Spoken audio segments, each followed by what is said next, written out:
Alrighty guys, so the launch week patch notes have arrived. There was a patch earlier in the week, which I also threw into these patch notes, along with the new patch that just dropped today, which I played on all night, so I can give you guys a legitimate thought on what I think about it and how it's going to be going forward within competitive scene and just in general public gaming for everyone else. So let's jump on into it, guys. If you guys do like the video, make sure you like it. Subscribe to the channel if you guys want more of this, because I'm going to try to keep you guys ahead of the meta and what's going on in the game just by these patch notes already. And then, other than that, let's jump on into it, y'all. Let's do it.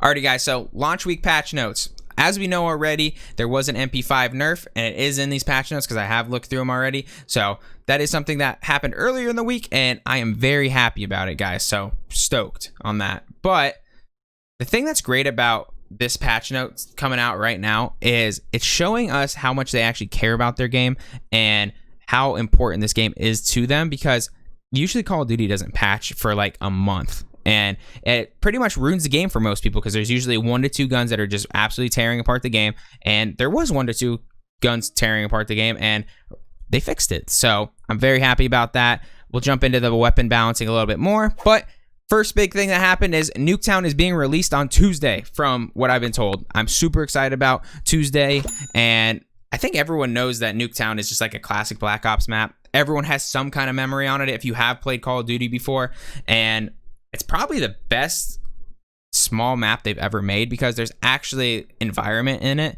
There's actually places like buildings and the buses in the middle. There's a lot of actual gameplay that can happen within that map, and I think that's why it's so good, because you can get 100 kill games on it, but it's still an actual map. So super excited about that. They actually gave everyone a free Nuketown weapon bundle, which if you haven't redeemed it yet, go redeem it. I don't know how you redeem it because I logged in and it gave it to me, so I'm assuming that's all you have to do is log in and you get it.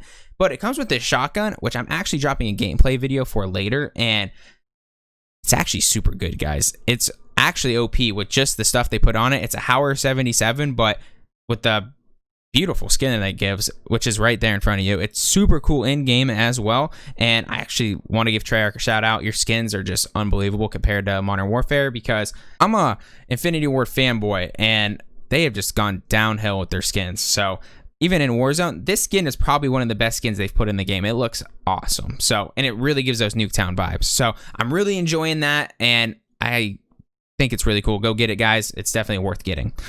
Just log in the game. I'm sure you guys are all, if you're watching this, you probably already have it. But season leveling, how it works. So essentially they came out and told us what's going on here for leveling.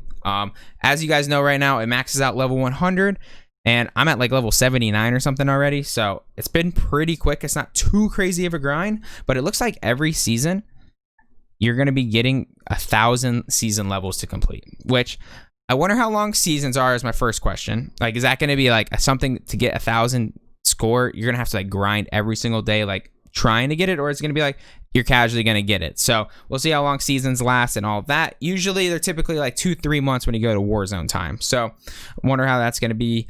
Prestige Master is at level 200, which I'm already level 100. So 200 should be pretty easy, I would imagine. Reminder, this system will carry over to Warzone and Modern Warfare with Season 1 for a unified progression journey as across all 3 games. So you can level within Warzone and within this game, so you're getting XP for both. So very good to know. And then right now we have the big things, guys. We have the changes to weapons, and the first thing is the FFAR-1 got a nerf. That gun was just broken, guys. I have a gameplay on it with the pre-nerf, and it's busted. It basically played and felt like a submachine gun, but shot like an AR across the map. It needed some change. You can see right here, increased recoil, slightly reduced max damage, and reduced max damage range. So that's exactly what I would do it. It looks like the max damage range got reduced by 30%. So we'll see how that is. It's going to be more of a mid-range gun now, which still could be very viable. I haven't seen many people running it since the nerf. Just played one night of it. So we'll see what ends up happening with that, but it needed to be nerfed for sure. Submachine Gun Alpha. This was the MP5 nerf that we already knew about. Made the gun very balanced. It's still probably the best SMG, but it's pretty much balanced to the rest of the game now. So it feels great.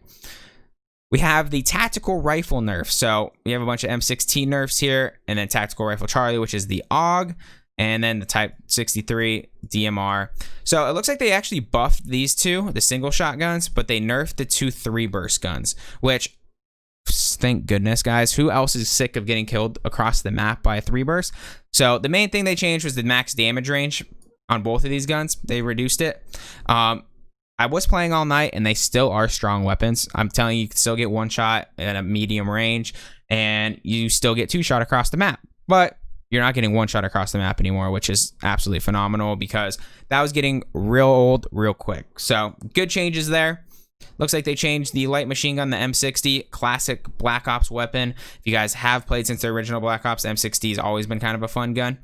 Needed to get changed a little bit. Right now, light machine guns in multiplayer really aren't ever going to be meta, but maybe it's going to be really good in Warzone. I haven't tested any of them yet, so I can't really give any of what I think about that, but I think it's kind of good. Sniper rifles adjusted sprint to fire times to account for early blend iteration and allowed for animation system. Sniper rifles are really strong right now. We really need to see a little bit more flinch. If you ask me, it doesn't look like they did anything to like change them too much. It looks like it's just kind of like bug fixes, making them feel a little bit smoother. So kind of wish they did nerf that. If there is times where I'm absolutely beaming a sniper and they just take my head off and it looks like they didn't even move. So I would hope they would add some flinch here. They were supposed to. So we'll see what ends up happening with that. Pistols, they're just buffing the Magnum. Shotguns Bravo. So Shotguns Bravo is the full auto shotgun, which you guys have been seeing people run around with. Brings you, it looks exactly like the good old, I forget what it's called at the top of my head, but it was in the original Black Ops and it was super OP then. Still OP now. I don't think the damage really needed to get nerfed too much on that. I'm glad it did because it was kind of getting annoying, but the shotguns just give a ton of flinch to you as you're shooting. And so it's really hard to kill them if they hit shots on you. So glad to see that it did get a little bit of a nerf. The other shotguns I think are fine right now. We have the game modes. We have hardcore friendly system now properly transitioned. Search and destroy. Dish issue with bomb taking longer to defend or defuse. Bunch of different things here where just basic game changes, which aren't too big. The real big one here is the score streaks, guys. Score streaks have been changed a lot. We reduced ammo on the combat bow. We're increasing price on basically everything except for the sentry turret from what I remember reading. And that is great because, to be honest, it was way too easy to get your score streaks right now. Like, I was dropping 50 to 70 kill games on a regular basis, guys. That is not a normal thing. So I'm very happy about that. And hopefully it'll make the game a little bit more competitive in the guns, because there was points in the game, if you're having like a competitive game where, say it's like 150 to 150 in a domination game, at that point there's probably 11 different kill streaks getting called in within the next 2 minutes. So hopefully that changes some of these, because some of these you shouldn't be able to get that easy. Like the chopper gunner shouldn't get brought in that easily, and it looks like they did bring down the VTOL, which I haven't really been that impressed with it yet. I gotta test it a little bit more, but I'm okay with that. We'll see what ends up happening. Still, 8,000 points is not easy to get. That's only gonna happen to maybe one person a game. So maps, we addressed an issue where players in the crawl space could collide with other players above them. Just a bug fix with Garrison. Tomahawks can now be thrown immediately at the start of a round. That is super fun for you trick shotters out here. You can spawn and just chuck them off the rip. I know back in the day, I personally had trick shot videos and quick scoping videos where I was throwing things over the map and killing people right off the rip. So I'm very happy to see that. Didn't even know that was a thing though. We made a bunch of stability changes, basically bug fixes, UI changes, and a couple different things which aren't that important. Zombies, it looks like they made a couple changes that are just going to be stability as well. But other than that, guys, I think that is just about it for the most part. Just a bunch of bug fixes, known issues. They're going to go over the issues that they have not fixed yet, but are going to be fixing. So doesn't look like anything too crazy right now. Bunch of various stability issues. The game is a little hard to run right now, it seems, from the FPS I've been getting, but it's not too terrible. It runs pretty good, but that's pretty much it, guys.